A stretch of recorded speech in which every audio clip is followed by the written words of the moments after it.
Welcome to Chitra kitchen. இன்னைக்கு என்ன பார்க்க போறோம்னா சோயா பீன்ஸ் குருமா எப்படி செய்யறதுன்னு பார்க்கலாம். நான் சோயா பீன்ஸை வேக போட்டுக்கிறேன். தண்ணி ஊற்றிக்கலாம். இது வேகட்டும். அதுக்குள்ள நம்ம மசாலா ரெடி பண்ணிக்கலாம். இதோடய நான் உருளைக்கிழங்கு சீவி வச்சிருக்கேன். உருளைக்கிழங்கு போட்டு நான் வேக வச்சுக்கிறேன்.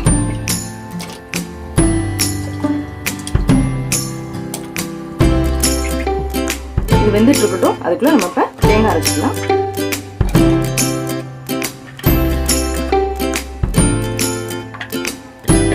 எப்பயுமே தேங்காயோட வெங்காயம் சேர்த்தா கொஞ்சம் கிரேவி நிறையா கிடைக்கும்.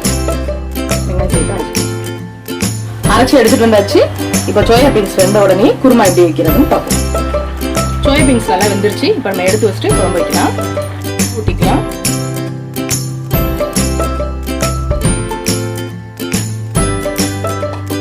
காயட்டும். நான் ஏன் உருளைக்கிழங்கும் சோயா பீன்ஸும் ஒன்றா வேக போட்டேன்னா மசிஞ்சு இருந்தாலும் அவனுக்கு ரொம்ப பிடிக்கும். அதனால நான் எப்பயுமே உருளைக்கிழங்கும் சோயா பீன்ஸையும் ஒன்றா எண்ணெய் காஞ்சிச்சு. சோம்பு போட்டுக்கலாம்.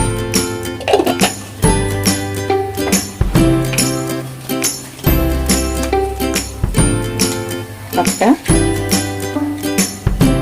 அன்னாச்சி பூ எல்லாம் எடுத்து வச்சிருக்கேன். போட்டுக்கலாம்.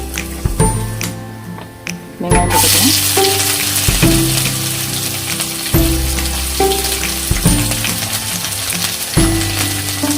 கருவேப்பிலை நல்லா வதங்கட்டும். சிவந்துருச்சு. வெங்காயம் நல்லா வதங்கிருச்சு. இப்போ இஞ்சி பூண்டு விழுது போட்டுக்கலாம்.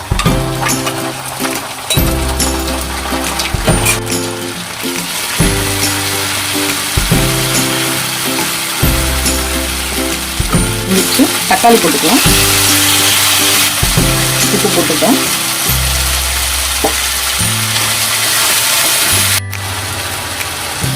நல்லா வதங்கிருச்சு. இப்போ மிளகாய் தூள் போடலாம். 2 டீஸ்பூன் மிளகாய் தூள், 2 ஸ்பூன் மல்லித்தூள்,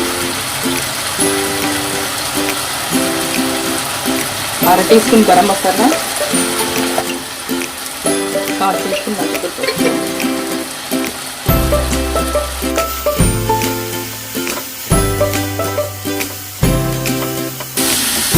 சப்பாத்திக்கு சாதத்துக்கு எல்லாத்துக்கும் வச்சுக்கலாம். இது நல்லா கறி குழம்பு டேஸ்ட்டை விட நல்லா இருக்கும். நல்லா வதக்கிக்கலாம். நல்லா வதங்கிடுச்சு. ஒரு டம்ளர் தண்ணி ஊற்றிக்கலாம்.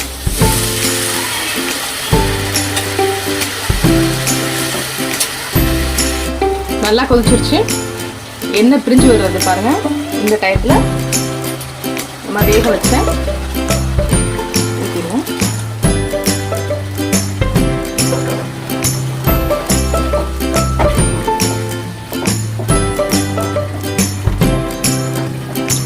நல்லா கொதிச்சிருச்சு. இப்போ நாம அரைச்சி வச்சு தேங்காயை ஊற்றிக்கலாம்.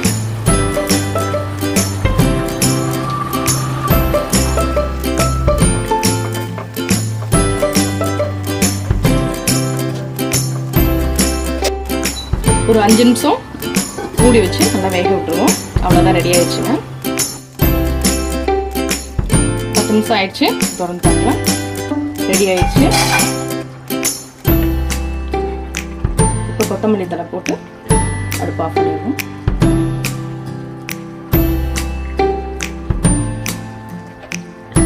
அவ்வளோதாங்க, சுவையான சோயா பீன்ஸ் குருமா ரெடி ஆயிடுச்சு.